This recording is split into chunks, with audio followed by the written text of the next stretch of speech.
Баршаңызға сәлем достар, каналыма қош келдіңіздер. Мені бұрыннан қарайтындар, отбасымызда сорпаның орны ерекше екен және оны қалай жақсы көретінімізді біледі. Бүгін сүйікті сорпалардың бірі айран қосылған тауық сорпасының рецептімен бөлісетін боламын. Видеоның соңына дейін қараңыздар. Әр аптада шығатын жаңа видеоларды жіберіп алмас үшін каналыма тіркеліп қойды ұмытпаңыздар. Ең алдымен салқын суға тауық сүйегін салып, жоғары отта қайнатамын.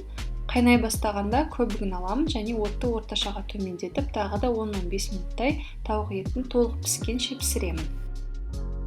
Менде тауықтың 2 жамбас сүйегі, оның орнына артқы бір аяқты да қолдануға болады. Егер мөлшерін көбейтсеңіз, сәйкесінше барлық рецептте көрсетілген құрамдардың мөлшерін көбейтесіз.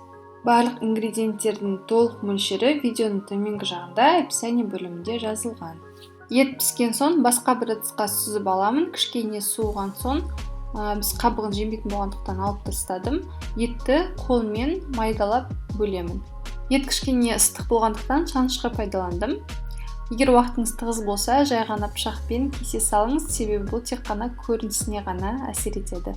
Осылай қолмен арасын ажыратып бөлдім. Сорпаға араластыратын қоспа дайындаймын. Ол үшін бөлек ыдыста айран және 2 ас қасықтай ұн, без горки, ұн қатты көп болып кетпесін, жұмыртқа сарысын салып, венчикпен түйіршік қалмайтындай етіп араластырамын.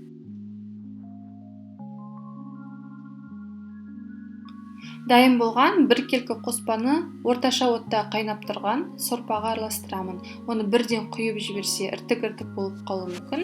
Сондықтан ожаумен сорпадан аздан алып массаға араластырып, барлығын қайтадан сорпаға құямын.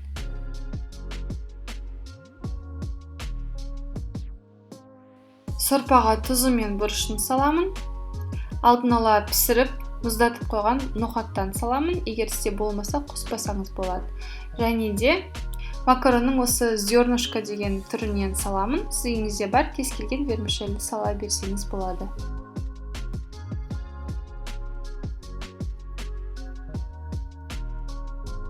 Макарондарды толық емес, жартылай піскенше пісіремін, яғни шала пісіремін. Жаңағы бөліп қойған тауық етін салып араластырамын. Сорпаны осы қалпында ұсына да беруге болады.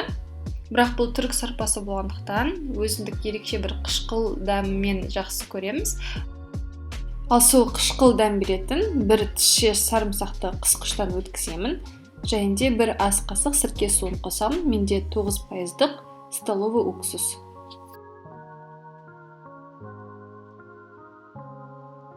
Ең соңында кепкен мятадан бір ас қасық қосып, араластырып, бетін жауып алып қоямын. 10-15 минут уақыт беремін. Сорпа жақсылап дәмдері бір-біріне сіңу үшін, және де алғашқы ыстығы кету үшін, сосын ұсына берсеңіз болады. Сондай жеңіл сорпа, әсіресе ауыр тамақтың алдында ұсынсаңыз, асқазанға да жағады. Міндетті түрде дайындаңыздар, әсіресе біз сияқты түрік асханасын жақсы көретін болсаңыз, міндетті түрде сіздің көңіліңізден шығатынына кепілдік берем. Және де бұны өте жиі қонақтарға жасаймын, барлығын көңілінен әрқашан шығады. Каналыма қолдау көрсету үшін лайк басыңыз және комментарийда өзіңіздің ең жиі дайындайтын сорпаңызды жазып өтіңіз. Маған сеніп, менімен бірге болғандарыңызға рахмет.